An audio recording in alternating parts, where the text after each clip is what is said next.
Yes, the IEA is putting forth to the Pension Modernization Task Force our recommendations, the IEA recommendations. Each member of the task force can do this at any time.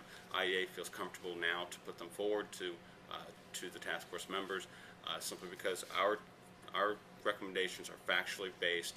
There's a lot of thought behind them, and we really feel that they are pertinent to the discussion. We need to continue to move forward. Those recommendations are to reconstitute the Pension Laws Commission, which was eliminated back in 2003 by Governor Blagojevich.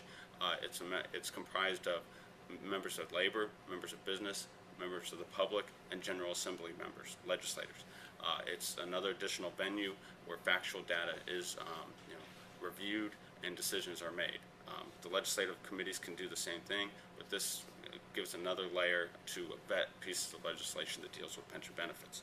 Secondly, every 3 to 5 years, there should be a review of pension benefits here in Illinois to ensure that Illinois benefits continue to be within the mainstream as they are now. Next would be a statement acknowledging that Illinois' pension benefits for members of TRS and also SURS continue to be in the mainstream. They're average, which they are, and they actually cost less to many of our neighboring states.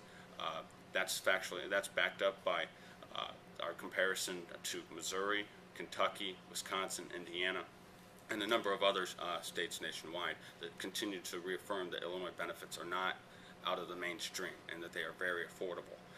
Lastly is the statement acknowledging that TRS and SURS benefits are actually cost less and are very comparable to a private sector model. The private sector model includes some sort of 401k and also includes the payment for Social Security, which employers pay on behalf of their employees, which equals 6.2% of salary.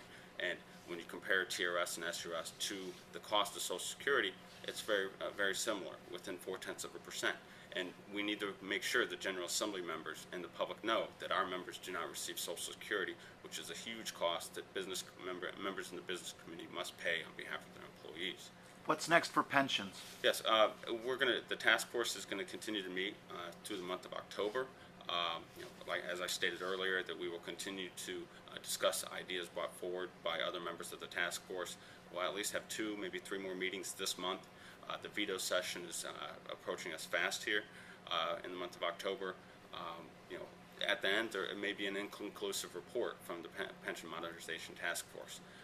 But we will continue with factual data to state our position clearly that our benefits are mainstream, they continue to be very affordable, and that our members do not receive Social Security, which is the private sector comparison.